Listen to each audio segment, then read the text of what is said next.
And here's the next part of our Coke bottle. We're going to look at smoothing our parametric modifier and adding more swift loops to make this bottle more how we like it. So I'm going to just go to my modifier and I'm going to find T. I want Turbosmooth. And you'll notice when I do that,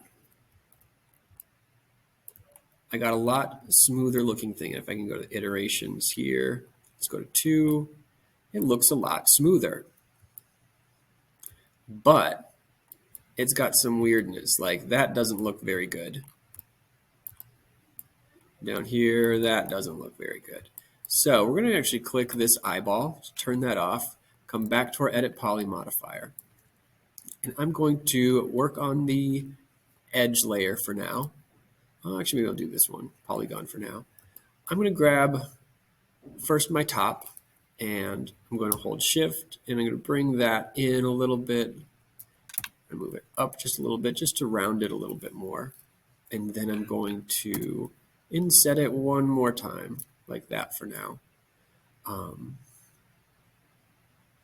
there's things to do to make this actually look a little better, but we're not going to worry about that at the moment.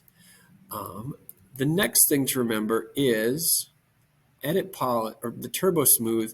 The closer geometry is together, the tighter your curve will be. And I'll show you what I mean by that. So let's come back here, and I'm going to go to my Swift loop, and I'm going to add something right there. I'm going to turn that off, and I come here. Now that crease has started to get a little tighter. Turn this off, back to edge. And if I come in, let's say about here, and you could also get this by chamfering. So what I could do is I could double click this one and come over here to chamfer. And let's see if we do just a little bit, that's nice. That'll be nice and crisp. Do that. Now I'm starting to get a little bit better look in there. And we can even see that better when we come here. You can see how this is going to be a tighter corner. It's not so rounded over like that. Go ahead and move that out of the way. Let's turn this off. Let's come here, and what if I double click this one, and I say W, and if I move this one up a little bit even, get it wrapped inside there. Now I turn Turbosmooth back on. And let's see what happens here. Play that. Now I can start to get really, really nice, clean geometry in there. But the next process for you will be, we're going to have Turbosmooth on, edit poly on. You'll use this eyeball on and off, probably working at the edge layer, and edit, and Swift loop. And I'm going to do things like, I'm going to come down here to the bottom, and I'm going to add one right about there. And then I'm going to add one, maybe right about there. And where else do I need? I feel like I need something in here, so I'm going to add one here for the label, and then maybe up about here. And then what I'm going to do is, I'm going to say Alt-W, switch over here to Polygon, make sure you're on crossing mode, and Q.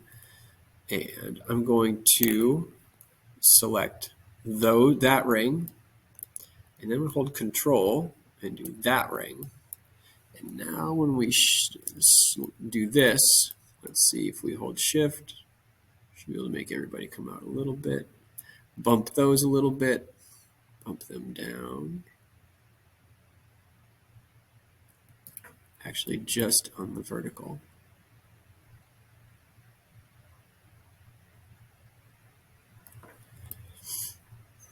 And then if we need to double check that, what we can do is come back here,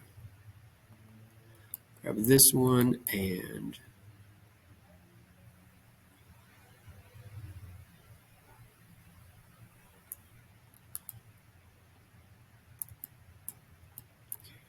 now if we come back and check our Turbosmooth, we should be starting to get a little bit more of that bottle shape that we want in there.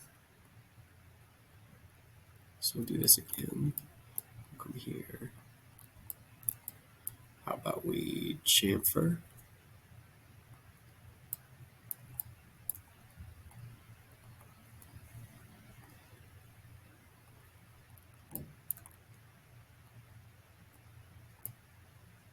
That's starting to look a little better.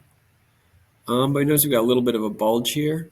Do that, come back, and find Swift Loop. I'm going to put one right about in the middle here, and let's scale it.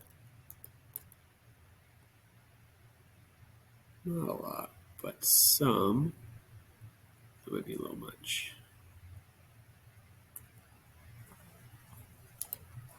We're starting to get our Coke bottle look there.